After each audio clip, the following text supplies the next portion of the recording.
bersama yang luar biasa beliau terhadap perkembangan kaligrafi di Indonesia, Ayahanda Dr. Kiai Haji Sirajuddin Kemati. Kita doakan beliau sehat, panjang umur, amin, sehingga selalu mampu dan bisa membimbing kita, mengawal kita, sehingga kaligrafi Indonesia akan selalu menjadi kaligrafi terdepan di dunia. amin. Dan ini sudah nyata kita saksikan ketika melihat pengumuman perlombaan kaligrafi dunia, semua diisi oleh khatat Indonesia. Tepuk tangan untuk kita semua. Allahu Akbar, Masya Allah, Masya Allah. Dan tentunya ini adalah salah satu peran besar dari Ayahanda Kiai Haji Sirajuddin melewati lemka yang kita cintai bersama. Rekan-rekan Dewan Hakim yang mulia, panitia, pendamping, peserta yang kami cintai, yang kami banggakan, pencinta Al-Quran yang penuh dengan cahaya. Kita hadir di hari lomba ini tidak lain dan tidak bukan adalah untuk menghadiri hidangan Al-Quran yang paling lezat. Kita seakan berada di taman surga, tetapi kita hadir di kanvas putih yang sangat sederhana. Kanvas putih yang merelakan dirinya, merelakan lantainya, temboknya untuk diwarnai ribuan warna, miliaran warna yang berbeda, panas, dingin, ringan, berat, merah, putih, hitam, dan terang, rela digores, ditulis, diciprati, rela. Sehingga kemudian pada akhirnya kanvas putih yang sederhana tadi menjadi karya yang sangat indah karena kerelaan hatinya. Disinilah kita belajar betapa kita di sini tidak hanya untuk berlomba, akan tetapi juga untuk bersilaturahmi dari daerah-daerah yang sangat jauh, dari berbagai provinsi, bahkan kita ada peserta yang dari bandaranya saja sudah sampai waktu 7 jam untuk sampai. Belum sampai ke sini harus transit melewati banyak bandara. Ya, jangan khawatir nanti juga akan sampai ke istana negara insya Allah. Kita tidak hanya belajar meraih juara, tapi merelakan diri kita untuk bersilaturahmi, berkenalan dalam banyak warna, sehingga kemudian cinta Al-Quran membawa kita kepada keindahan yang sebenarnya, kedamaian, kebersamaan, saling cinta, kasih sayang yang kita bangun di sini. Kalau kita belajar dari elastisitas huruf Arab, ya, dibuat dengan berbagai bentuk informasi yang luar biasa. Saya kira tidak ada abjad terindah selain Arab. Bayangkan huruf alif bisa menembus 2 spasi, 3 spasi sampai 7 spasi, huruf lain bisa bertumpuk, masih bisa dibaca. Berbeda dengan huruf yang lain, kalau ditumpuk-tumpuk mungkin apa bisa kita membacanya? Mengirim surat cinta, I love you, seterusnya. Tapi hurufnya ditumpuk-tumpuk malah menambah masalah, menjadi pusing, ya tidak bahagia. Inilah saya kira kehadiran kita di sini dalam rangka mempermudah kembali perasaan kita, lahiriah kita, batiniah kita, ada semangat rohani untuk tampil secara maksimal, untuk merelakan diri kita ditanami, dipupuki, disirami dengan nilai-nilai Al-Quran, nilai keindahan, nilai kebersamaan, dan seterusnya. Ini saya kira yang tidak kalah pentingnya.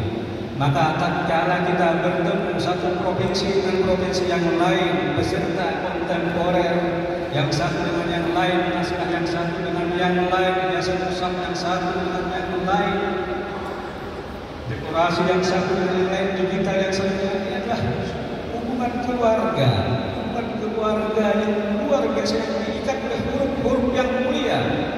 Jadi tidak ada kedengkian, tidak ada saling menyerang, tidak ada dendam ketika kita bersatu dalam kanvas cinta tadi. Begitu. Kemudian seperti diceritakan Ayahanda tadi, memang perjalanan kaligrafi sungguh luar biasa hingga yang terbaru saat ini hadir karya-karya digital. Dan kita berbicara di sini perkembangan kaligrafi Al-Quran di era digital.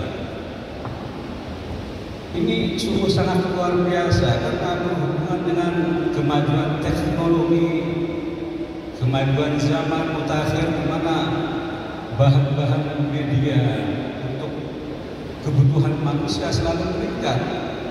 Kalau dulu untuk memperhias ruangan, baik lembaga pendidikan, rumah, masjid, kan perlu dengan cat elektrik. Tetapi bagaimana ketika struktur bangunannya tidak ada temboknya misalnya, semuanya menggunakan logam, granit yang sangat keras, bahkan ada media digital lagi, terlihat seperti ada lukisan awan. Padahal itu bukan ada putih, yaitu peran serta digital tadi.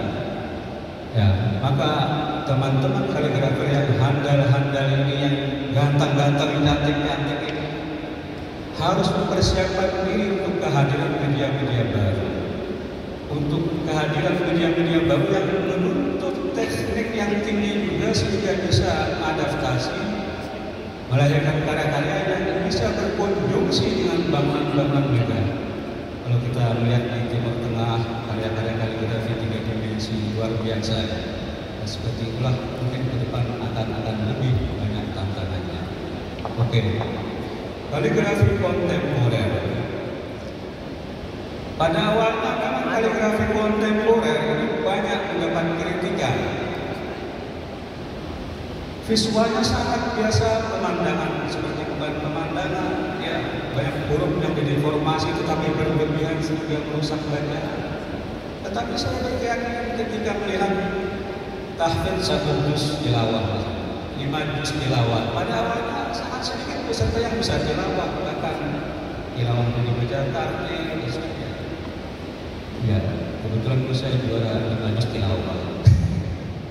Tetapi sekarang siapa yang bisa menyangka dalam hitungan waktu yang sangat singkat? Perhatikan karya-karya kontemporer sekarang jauh berbeda dengan tahun-tahun sebelumnya. Bahkan ketika kita melihat karya kaligrafi yang orisinil Nusantara Indonesia, mungkin kaligrafi kontemporer ini, naskah sudah ada di Timur Tengah, mushaf sudah ada di Timur Tengah, dekorasi juga. Nah, tetapi kontemporer agak berbeda. Dilihat santai tanpa menggunakan kaidah.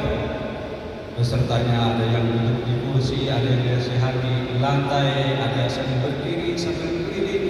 Tetapi sungguhnya kontemporer itu bukan multidisiplin keilmuan.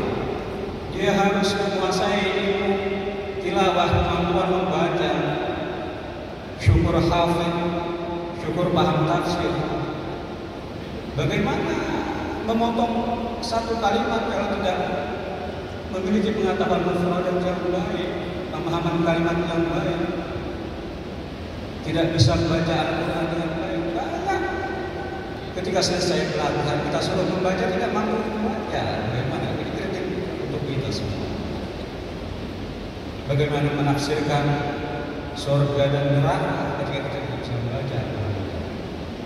Jadi terlihat santai, tetapi memerlukan berkonjungsi dengan banyak keilmuan. Kontemporer dalam perspektif akademis Eropa adalah karya kekinian, karya yang dibangun dengan konsep kritik sosial yang kuat.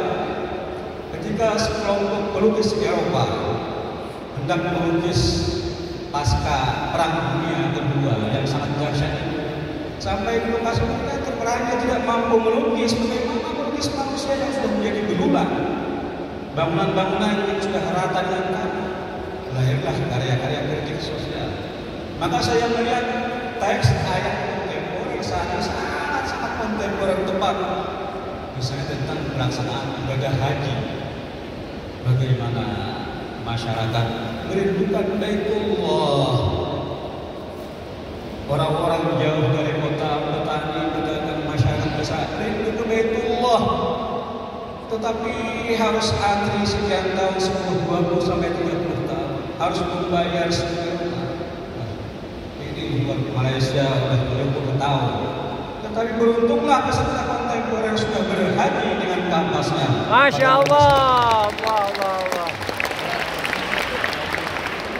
Mabrur. Kapan saya dikaji agar kontemporer sedikit, atau biayanya bisa diskon nggak untuk peserta kaligrafi? Jadi kritik sosial yang ditandai dengan background yang tidak biasa, kok begini. Nah itu kontemporer, perspektif akademik. Akan tetapi kontemporer perspektif MTQ adalah penerjemahan kepada karakter figural, simbolik, ekspresionis, tradisionalisme. Nah, karakter harus memenuhi syarat-syarat tersebut seindah apapun karya Anda tanpa mengikuti ketentuan yang ada pada pedoman kaligrafi itu sangat sulit. Ya, karena kita harus menafsirkan secara visual makna bermakna yang ada pada maktub atau materi yang tampilkan panitia. Apakah karya ini sudah menggambarkan suasana haji? Apakah ada kritik sosial terhadap dan seterusnya? Itulah yang kita dibangun. Ya, ketika melukis surga misalnya, innal muttaqina 'inda rabbihim jannatin na'im. Orang-orang yang bertakwa itu masuk surga yang penuh dengan kenikmatan. Lalu kita menghayal, mencari inspirasi. Seperti apa surga itu? Lalu ada keterangan wasyiril ladzina amanu wa 'amilus shalihati anna lahum jannatin tajri min tahtiha yang mengalir sungai di bawah dan seterusnya. Digambarkan surga dengan surga. Tetapi ada juga bangsa putih yang menggambar surga dia mengadaptasi potongan ayat yang lain. Walahum fiha azwajun mutahharah. Lalu digambarkan bidadari yang suci. Masya Allah. Saya kira begitu ya. Jadi teman-teman harus bersemangat, juara tidak juara, ya berhasil final atau tidak final, kita semua sudah juara di Taman Al-Quran ini. Kita bersilaturahmi dengan luar biasa. Mari kita bangun kejayaan kaligrafi Indonesia dengan rasa cinta dan kasih sayang.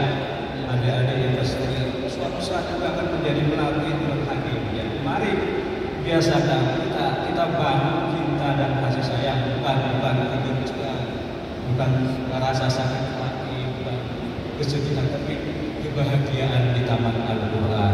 Saya kira demikian. Mohon maaf atas kekurangannya.